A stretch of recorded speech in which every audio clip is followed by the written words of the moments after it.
आज हम सीखेंगे कि डेटा में जो मिसिंग वैल्यू होता है उसे हम कैसे हैंडल करते हैं, जो कि मशीन लर्निंग में सबसे इम्पोर्टेंट और सबसे बेसिक पार्ट होता है हमारा। जब भी हम किसी मशीन लर्निंग को ट्रेन करते हैं तो हमारे पास डेटा रहता है, डेटा में हम पहले मिसिंग वैल्यू को हम उसको हैंडल करते हैं। तो आज का हमारा टॉपिक है कि मिसिंग वैल्यू को कैसे हैंडल करेंगे हम। तो सबसे पहले हम मैंने एक डेट जेसन फॉर्म में एक डेटा ले रखा है जिसमें आप देख सकते हो एज कॉलम में जो हमारा नन है, और दो हमारे मिसिंग वैल्यू है, फिर से सैलरी में दो हमारे मिसिंग वैल्यू है, डिपार्टमेंट में एक मिसिंग वैल्यू है। तो आज हम ये देखेंगे कि कैसे हैंडल करते हैं, क्या क्या उसके मेथड होते हैं। तो पहले हम बात करेंगे कि मिसिंग वैल्यू है हमारे डेटा में से कैसे हमें पता चलेगा।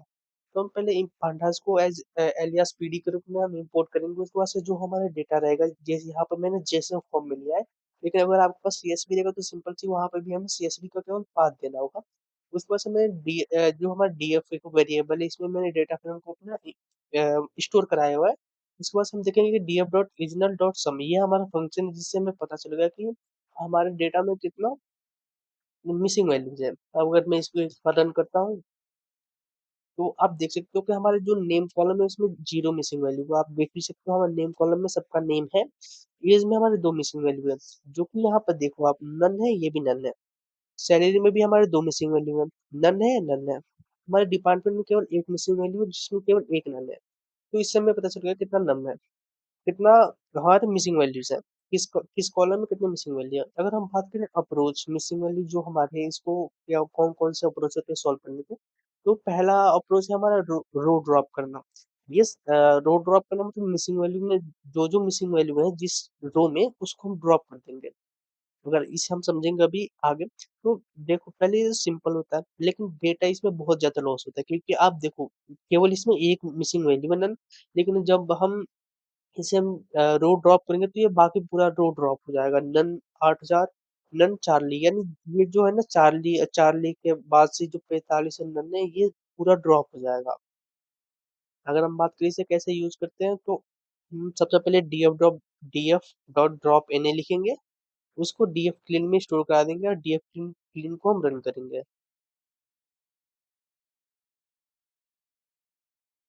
तो आप देखो हमारे जिस जिस जिस रो में हमारे मिसिंग वैल्यू था वो रो हमारा डिलीट हो गया अपने आप, और हमारे पास केवल एक रो बचा है, एलाइस। एज 25 है, सैलरी 50 है, डिपार्टमेंट 4।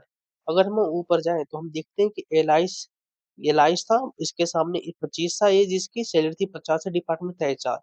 बॉब था, बॉब की सैलरी थी 30 और सैलरी एज थी 30, सैलरी था 60,000, और इसको डिपार्टमेंट था आईटी, लेकिन एज इसका नन था, जिसकी वजह से ये पूरा जो रो है ये पूरा जो रो है ये रिमूव हो गया।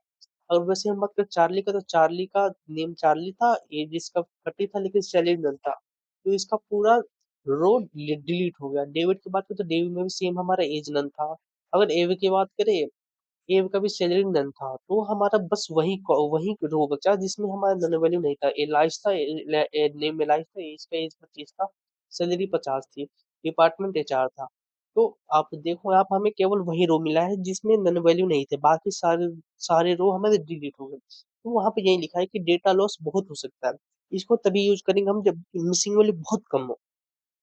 अगर हम बात करें दूसरा, तो दूसरा मैटर होता है कि मीन और मीडियन से हम डेटा को फिल करें, तो ये काफी बेहतरीन अप्रोच होता है, डेटा इसमें कम लॉस होता है। और बेस्ट इसको numeric data, best for numeric data कहते हैं, जहाँ न्यूमेरिकल डेटा ज्यादा हो वहां पर हम इसको यूज यूज करते हैं। अगर हम बात करें इसको कोड की, तो आप देखो हम बात करते हैं एज कॉलम की, तो हमारे एज में दो हमारे मिसिंग वैल्यूज है, एक 25 के बाद से नन्हे है, उसके बाद 45 के बाद से नन्हे, दो इसमें मिसिंग वैल्यू है। अगर इसको मीन से हम भरना चाहें तो हमने सिंपली डीएफ डीएफ लिया, डीएफ में एज कॉलम लिया, एज में डॉट फिल एने में डीएफ फंक्शन थे, एज लिया, उसके बाद से हमने मीन फंक्शन को कॉल किया, इसको हमने डीएफ एज में स्टोर करा दिया, इसको तो फिर हम डीएफ रन करते हैं हमारे डेटा को, जो हमारा डेटा फ्रेम है। अब देखेंगे इसमें क्या चेंजेस आए, तो आप देखो जो हमारा एज कॉलम था उसमें हम उसमें 25 33 हो गया। जो आप यहाँ पर आप देखो जो हमारे 25 के बाद से नन था एज, वो 33 हो गया, क्योंकि इन सबका मीन लेकर 33 हो गया, उसको सिर्फ 45 के बाद से नन था, अब देखो कितना हो गया, अब ये 45 के बाद से 33 हो गया, क्योंकि मीन जो आया है 25 30 45 का, उनका मीन 33 आया, तो जो जो जहाँ पे एज कॉलम में नन रहेगा वहाँ 33 हो जाएगा।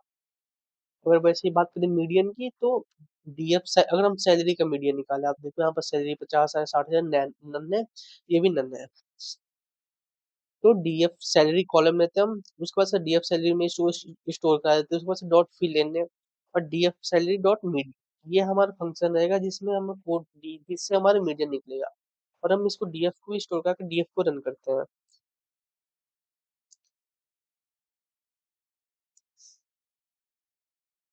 थोड़ा सा वेट, हाँ, आप देखो यहाँ पर फिर हमारा जो मीडियन आया है, आई थिंक 60,000, 60,000 आया है मीडियन हमारा। तो 60,000 जहाँ जहाँ हमारा मिसिंग वैल्यू नल थी, वहाँ वहाँ 60,000 हमारा आ गया, क्योंकि मीडियन हमारा 60,000 मिसिंग है। सेम वैसे हम बात करें, एक और अप्रोच होती है जिसे हम बैकवर्ड और फॉरवर्ड फिल कहते हैं। ये काफी बेहतरीन, ये भी अप्रोच होता है, लेकिन यहाँ पर केवल इसका यूजफुल तभी होता है जब हम टाइम सीरीज का होता है। नहीं, टाइम सीरीज वाले जैसे हो गया हमारा टाइम सीरीज स्टॉक मार्केट हो गया, टाइम सीरीज पे काम करते हैं, तो वहां पर हम बैकवर्ड और फॉरवर्ड फिल का यूज करते हैं।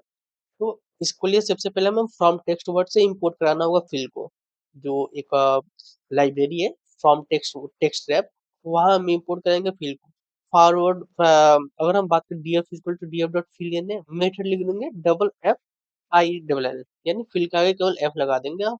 और बैकवर्ड फिल में भी सेम वही लाइन होगा, df dot fill N A method equal to fill के आगे बी लिख देंगे, जैसे बैकवर्ड फिल या फॉरवर्ड फिल। अगर हम इसको रन करें तो आप देख सकते हो पूरा हमारा आ गया। जो हमारा यहाँ ये चार देखो, आप डिपार्टमेंट कॉलेज में फाइनेंस भी आ गया। डिपार्टमेंट कॉलेज डिपार्टमेंट में हमारे यहाँ पर नन था, ठीक है। यहाँ पर देखते हैं क्या है, आईटी आ गया, यानी जो इसके फॉरवर्ड फॉरवर्ड में या फिर जो बैकवर्ड में उसने ले लिया इसको। सेम वैसे ही यहाँ पे भी था, 60-60 हो गया। यहाँ पे भी था 33 था, ये हमने निकाला था। तो सेम ऐसे ही अप्रोच है, बैकवर्ड के फॉरवर्ड फिल हो गया।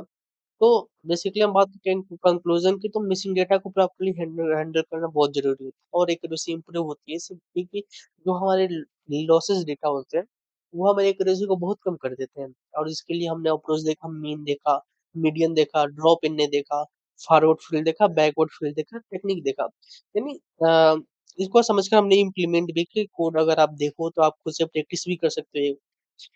तो ये हमारा डेटा था जो हमने जिस पर काम किया है आज। बाकी आप देख बाकी ऐसी वीडियो देखने के लिए आप चैनल को सब्सक्राइब करना। बाकी आप आगे बताना कौन कैसी वीडियो चाहिए, किस टॉपिक चाहिए, धन्यवाद।